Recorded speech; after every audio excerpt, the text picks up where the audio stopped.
Assalamualaikum warahmatullahi wabarakatuh.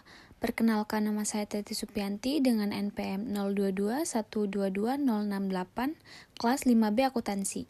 Selanjutnya ada pengertian pengambilan keputusan taktis adalah proses yang berfokus pada penerapan strategi jangka pendek untuk mencapai tujuan tertentu dalam konteks yang lebih luas. Keputusan taktis seringkali diambil dalam kerangka waktu yang lebih singkat dan melibatkan tindakan spesifik yang mendukung strategi jangka panjang organisasi. Selanjutnya ada langkah-langkah pengambilan keputusan taktis. Yang pertama itu ada identifikasi masalah, yaitu meningkatkan pangsa pasar di kalangan generasi muda melalui digitalisasi layanan.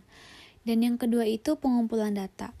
Melakukan survei untuk memahami kebutuhan nasabah muda dan menganalisis tren penggunaan layanan digital. Dan yang ketiga itu analisis alternatif. Membandingkan berbagai opsi seperti meningkatkan fitur aplikasi mobile, menawarkan program edukasi keuangan, atau menjalani kemitraan dengan fintech.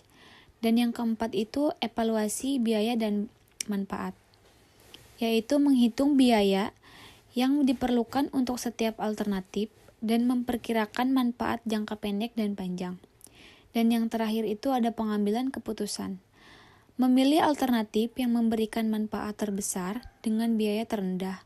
Misalnya, fokus pada pengembangan aplikasi mobile dengan fitur baru. Selanjutnya ada analisis SWOT PT Bank BCA.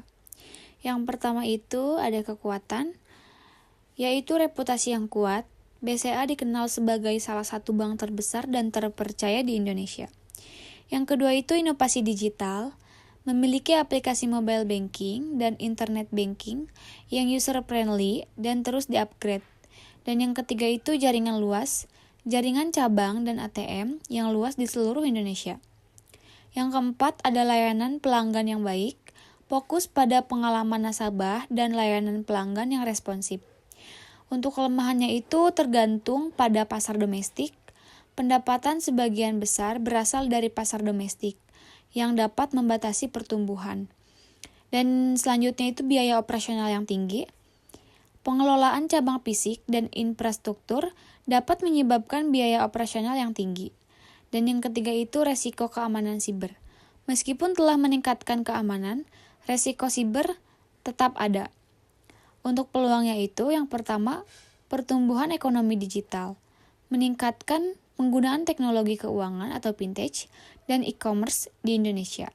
Yang kedua itu inklusi keuangan, peluang untuk menjangkau segmen masyarakat yang belum terlayani oleh layanan perbankan. Dan yang ketiga itu kemitraan strategis, kesempatan untuk berkolaborasi dengan perusahaan fintech dan startup untuk inovasi produk. Dan yang terakhir itu ancaman.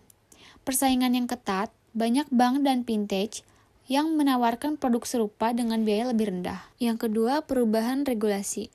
Peraturan pemerintah yang berubah dapat mempengaruhi operasi dan strategi bisnis. Dan yang terakhir ada resiko ekonomi global. Ketidakpastian ekonomi global dapat mempengaruhi pertumbuhan ekonomi domestik. Contoh pengambilan keputusan taktis PT Bank BCA. Yang pertama itu ada keputusan operasional. Yang pertama ada pengembangan layanan digital.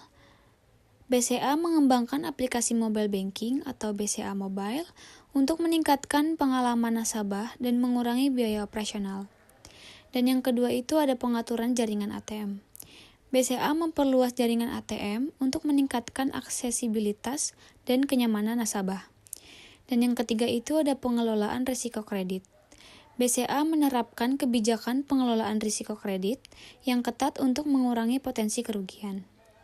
Dan keputusan yang kedua itu yaitu keputusan pemasaran.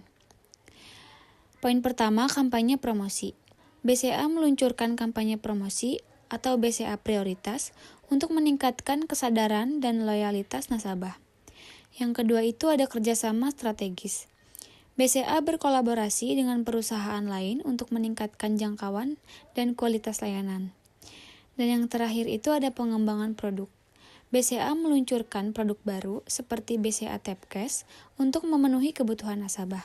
Analisis SWOT Mango Cheese Pudding. Untuk kelebihannya itu produk sehat dan menarik, dan kualitas yang baik, branding yang menarik, dan layanan pelanggan yang baik. Untuk kelemahannya itu umur simpan produk yang pendek dan ketergantungan musim, packaging yang berukuran kecil. Untuk peluangnya itu pemasaran digital, varian menu yang beragam, dan memproduksi produk yang lebih besar. Dan untuk ancamannya itu persaingan yang ketat, kurangnya minat konsumen, dan harga jual yang lebih tinggi. Sekian pemaparan dari saya, mohon maaf atas kekurangannya. Wassalamualaikum warahmatullahi wabarakatuh.